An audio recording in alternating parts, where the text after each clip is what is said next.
Alright, so this is another video with my sunglasses on. Apparently my last video didn't sound very manly because I was talking about not being competitive. And I was talking about, one of the things about, I feel like if you be more open, more people will accept you just generally. But apparently people have a lot of questions about masculinity, a lot of viewpoints about masculinity, and I said to myself yesterday, well, I think it's a limiting belief that people think that you have to do this to be male or you have to do this to be female. You can do either or.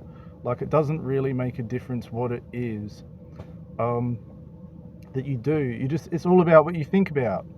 You know, if you want to be a cocksucker as a man and you really like it, well, then that's masculine. Just as an example, God isn't really for that because it is affecting a lot of the world. If I wasn't affecting so many people, he wouldn't care. But that's what he cares about. I'm into everything, basically, not just one thing. I think I've made that pretty clear for everyone out there. Doesn't really matter that much. I don't think I'm responsible for the straight population either. I'm obviously a gay male. They're responsible for themselves. Everybody is responsible for their self. Yeah, I'm not responsible for you, basically. You're not responsible for me. We all have to take responsibility. But what we does ultimately has a residual impact on another person. Obviously, that's just the way it works. It's inevitable that would happen, and you wouldn't be listening to me if you weren't interested, or if you weren't interested, basically, would you? So, where was I going with this video? Oh yeah, about listening and doing.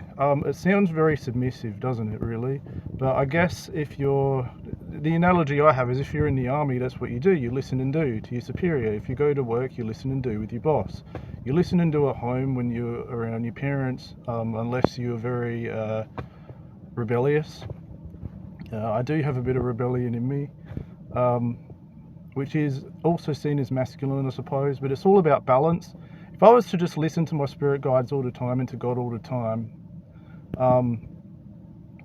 it wouldn't work either, because I have to also be an independent soul.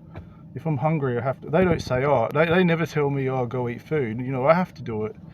So, but then sometimes they do, and that's the thing. It's all about the fluidity and not one right answer, is basically another point of this video.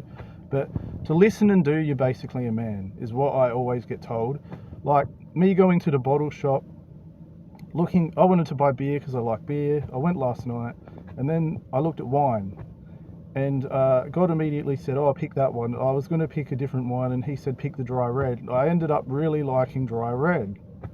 It tasted really good, didn't make me sick. Apparently it's the same one that they use in the bottles, like the more expensive bottles, because I bought cask wine, and a lot of the winemakers use it for their different labels and at different price ranges. It's all the same wine. It tasted really good, made me drowsy. Apparently I need valerian, because that's by Doc Flowers as well. Those Doc Flower extracts are really good. Valerian is for sleep. I guess it's like Valium, but in the natural form, which is good for sleep. So wine made me drowsy, it made me sleep. I don't have problems sleeping anyway, but that's good for anyone that needs valerian by Doc Flowers. It's got a full range on their website. You can visit the Doc Flowers website. You don't have to visit Doc Flowers Australia if you're in Australia, but Michelle on that platform is very, very helpful. She will ship it to you. She ships things to me by express shipping. She's very, very helpful, and she likes to help people too. So support Michelle here. They sell it all over the world. I know they sell it in America as well. It's produced in America, and they're very good formulas.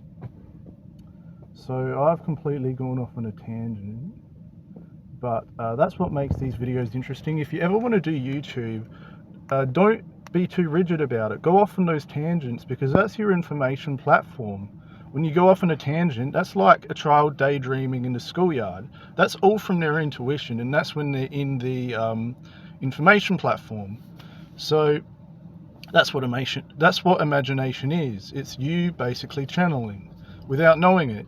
So when you go off on tangents on a YouTube video, that gives the best information to your audience. If you're too rigid, they don't get all that insight that you're supposed to share. So, and it makes it easy to do videos then, doesn't it? It gives you more confidence, and the information just falls out of your mouth that people need to hear the most. So that is another video. Take care. Thank you very much. Goodbye.